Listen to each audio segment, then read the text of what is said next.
श्री गणेशाय नमः। नमस्कार दर्शकों, आज हम जानेंगे समुद्र मंथन की कथा। समुद्र मंथन पुराणों में वर्णित एक प्रसिद्ध पौराणिक कथा है और जिसमें देवताओं और दानवों ने मिलकर समुद्र का मंथन किया था। अब जानेंगे कारण समुद्र मंथन क्यों हुआ था।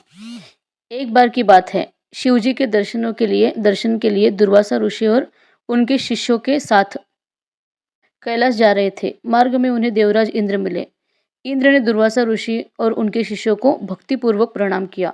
तब दुर्वासा ने इंद्र को आशीर्वाद देकर विष्णु भगवान का पारिजात पुष्प प्रदान किया और इंद्रासन के गर्भ में चूर इंद्र ने उस पुष्प को अपने ऐरावत हाथी के मस्तक पर रख दिया और उस पुष्प का स्पर्श होते ही ऐरावत सहसा विष्णु भगवान के समान तेजस्वी हो गया और उसने इंद्र का परित्याग कर दिया और उस दिव्य पुष्प को कुचलते हुए वो वन की ओर चला गया। और ये बात जानकर दुर्वासा ऋषि बहुत क्रोधित हो गए और इंद्र द्वारा भगवान विष्णु के पुष्प का तिरस्कार होते देखकर दुर्वासा ऋषि ने क्रोधित होकर देवराज इंद्र को श्राप दे दिया कि तुम श्री यानी कि लक्ष्मी से हीन हो जाओगे। दुर्वासा मुनि के शाप के फलस्वरूप लक्ष्मी उसी क्षण स्वर्गलोक छोड़कर अदृश्य हो गई और लक्ष्मी के चले जाने के बाद इंद्र आदि देवता निर्बल और श्रीहीन हो गए यानी कि धनहीन हो गए और उनका वैभव लुप्त हो गया। इंद्र को बलहीन जानकर दैत्यों ने स्वर्ग पर आक्रमण कर दिया और देवगण को पराजित करके स्वर्ग के राज्य पर अपनी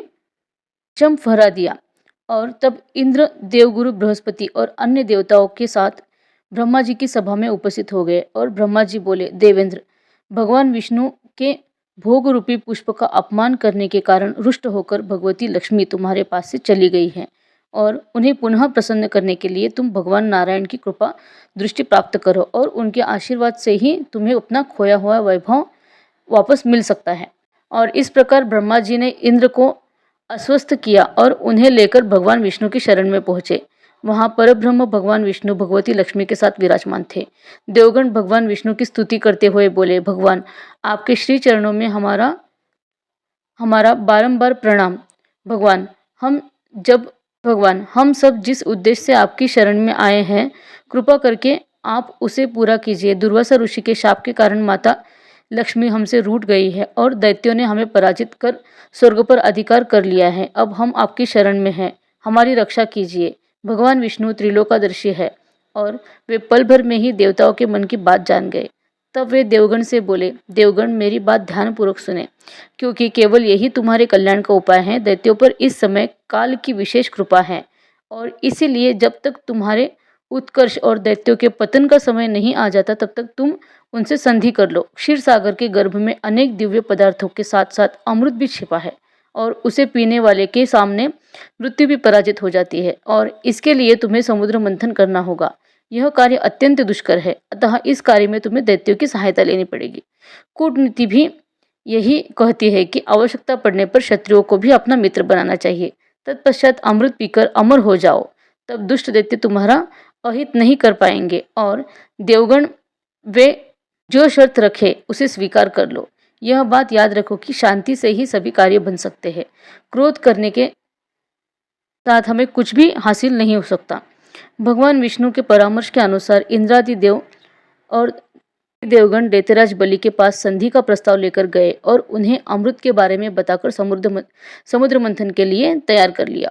और उसी समय मेघ के समान गंभीर स्वर में आकाशवाणी हुई, देवताओं और दैत्यों, तुम क्षीर सागर का मंथन करो। इस कार्य में तुम्हारे बल की वृद्धि होगी, इसमें तनिक भी संदेह नहीं है। मंदराचल को मथानी और वासुकी नाग को रस्सी बनाओ और फिर देवता और दैत्य मिलकर मंथन आरंभ करो। यह आकाशवाणी सुनकर सहस्त्रों दैत्य और देवता समुद्र मंथन के लिए उद्यत हो गए और सुवर्ण के कांतिमान मंदराचल के समीप गए और यह पर्वत सीधा, गोलाकार, बहुत मोटा और अत्यंत प्रकाशमान था और अनेक प्रकार के रत्न उसकी शोभा बढ़ा रहे थे। चंदन, पारिजात, नागकेशर, जायफल और चंपा आदि भांति भांति के वृक्षों से वह भरा हुआ था। अब जानेंगे क्यों लिया था भगवान विष्णु जी ने कूर्मावतार यानी कि कच्छप रूप। जब देवता और दैत्यों ने मथानी को घुमाना आरंभ किया तब वह पर्वत बिना गुरु के ज्ञान की भांति कोई सदृढ़ आधार न होने के कारण इधर उधर डोलने लगा और यह देख परमात्मा भगवान विष्णु स्वयं ही मंदराचल के आधार बन गए और उन्होंने अपनी चारों भुजाओं से मथानी बने हुए उस पर्वत को भली भांति पकड़कर उसे सुखपूर्वक घुमाने योग्य बना दिया। और तब अत्यंत बलवान देवता और दैत्य एकीभूत हो अधीर कर क्षीर समुद्र का मंथन करने लगे। कच्छप रूपधारी भगवान श्री विष्णु की पीठ जन्म से ही कठोर और उस पर घूमने वाला पर्वत श्रेष्ठ मंदराचल भी की भांति दृढ़ था। उन दोनों की रगड़ से समुद्र में बड़वानल प्रकट हो गया। साथ ही हलाहल विष उत्पन्न हुआ और उस विष को सबसे पहले नारद जी ने देखा। तब अमित तेजस्वी देवर्षि ने देवताओं को पुकार कर कहा कि आदित्य कुमारों, तुम समुद्र का मंथन न करो। इस समय संपूर्ण उपद्रवों का नाश करने वाले भगवान शिव की प्रार्थना करो। और वे परात्पर हैं और परमानंद स्वरूप है तथा योगी पुरुष भी उन्हीं का ध्यान करते हैं। और देवता अपने स्वार्थ में इस तरह डूबे हुए थे कि इस बात पे ध्यान न देते हुए वो फिर से समुद्र का मंथन करने लगे। और इसके बाद अधिक मंथन से जो हलाहल यानी कि विष प्रकट हुआ, वह तीनों लोगों को भस्म कर देने वाला था। और वह प्रौढ़ विष देवताओं का प्राण लेने के लिए अनेक उनके समीप आ पहुंचा। ऊपर नीचे तक संपूर्ण दिशाओं में फैल गया। समस्त प्राणियों को अपना ग्रास बनाने के लिए प्रकट हुए उस कालाकुट विष को देखकर वे सब देवता और दैत्य हाथ में पकड़े हुए नागराज वासुकी का मंदराचल पर्वत सहित वही छोड़ भाग खड़े हुए। समय उस लोक संहारी कालाकुट विष को भगवान शिव ने स्वयं अपना ग्रास बना लिया और उन्होंने उस विष को निर्मल कर दिया। और इस प्रकार भगवान शंकर की बड़ी भारी कृपा होने से देवता, असुर, मनुष्य तथा संपूर्ण त्रिलोक की उस समय कालाकुट विष से रक्षा हुई थी। और इसके पश्चात देव और दैत्य दोनों फिर से समुद्र मंथन करने में जुट गए और इसमें से चंद्रमा यानी कि चंद्रदेव प्रकट हुए। इसके बाद दैत्य और देवताओं ने मिलके चंद्रदेव को प्रणाम किया।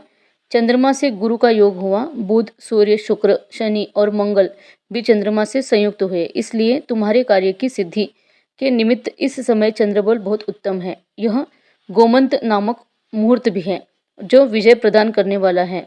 महात्मा गर्ग जी के इस प्रकार आश्वासन देने के बाद महाबली देवता गर्जना करते हुए बड़े वेग से समुद्र का मंथन करने लगे। बाद समुद्र मंथन से 4 दिव्य वृक्ष प्रकट हुए।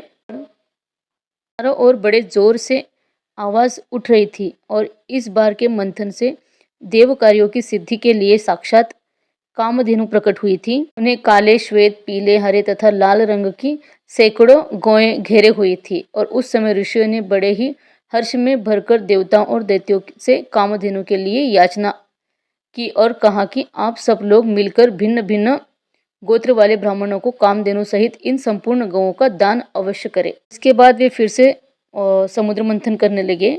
उसमें से कल्प वृक्ष, पारिजात और आम का वृक्ष और संतान, ये 4 दिव्य वृक्ष प्रकट हुए। और इन सबको प्रणाम करते हुए दैत्य और देवताओं ने फिर से समुद्र मंथन करना शुरू कर दिया। फिर उसमें से कौस्तुभ मणि निकली जो कि सूर्यमंडल के समान परम कांतिमान है। देवताओं ने कौस्तुभ मणि का दर्शन किया और उसे भगवान विष्णु की सेवा में भेंट कर दिया और फिर से समुद्र मंथन में जुट गए। और इस बार उच्च श्रवा नामक अश्व प्रकट हुआ और वह समस्त अश्व जाति में एक अद्भुत रत्न था। और के बाद गज जाति में रत्नभूत ऐरावत प्रकट हुआ और उसके साथ श्वेत वर्ण और 64 हाथी और भी थे। और ऐरावत के 4 दांत बाहर निकले हुए थे और मस्तिष्क में मद की धारा बह रही थी। और इन सबको भी मध्य से स्थापित करके वे सब पुनः समुद्र मंथन करने लगे। उस समय उस समुद्र से मदिरा, भांग, काकड़ा सिंगी, लहसुन, गाजर, अत्यधिक स्वादकारक धतूर तथा पुष्कर आदि बहुत सी वस्तुएं प्रकट हुई और इन सबको भी समुद्र के किनारे एक स्थान पर रख दिया गया। तत्पश्चात वे श्रेष्ठ देवता और दानव पुनः पहले की भांति समुद्र मंथन करने लगे। और इस बार समुद्र मंथन से साक्षात महालक्ष्मी प्रकट हुई थी और जिन्हें ब्रह्मवेत्ता पुरुष की वेदांत विद्या कहते हैं और इन्हीं को दूसरे लोग मूल विद्या कहकर भी पुकारते हैं। माँ लक्ष्मी का सभी ने प्रणाम और स्तुति किया और इसके बाद धन्वंतरी और अमृत निकले और इसके बाद फिर से समुद्र मंथन में जुट गए और अब की बार निकले साक्षात भगवान धन्वंतरी जो आयुर्वेद के देवता माने जाते हैं, और आखिर में निकला अमृत। और देवताओं के पास दुर्वासा के शाप के कारण अब इतनी शक्ति नहीं रह गई थी कि वे दानवों से लड़कर अमृत को हासिल कर सके। तो इसीलिए निराश होकर खड़े देवताओं के पास कोई रास्ता नज़र नहीं आ रहा था। तो कैसे मिला देवताओं को अमृत, ये जानने के लिए आगे की स्टोरी या आगे का वीडियो ज़रूर देखें। तो ये थी कहानी समुद्र मंथन का कारण, समुद्र मंथन कैसे हुआ, उसमें से क्या-क्या उत्पन्न हुआ। आगे की स्टोरी आगे की वीडियो में देखेंगे कि समुद्र मंथन के द्वारा प्राप्त किए गए अमृत को भगवान श्री विष्णु ने देवताओं तक कैसे पहुँचाया। अगर आपको ये कथा अच्छी लगी है तो चैनल को सब्सक्राइब करिए और शेयर लाइक करिए। धन्यवाद।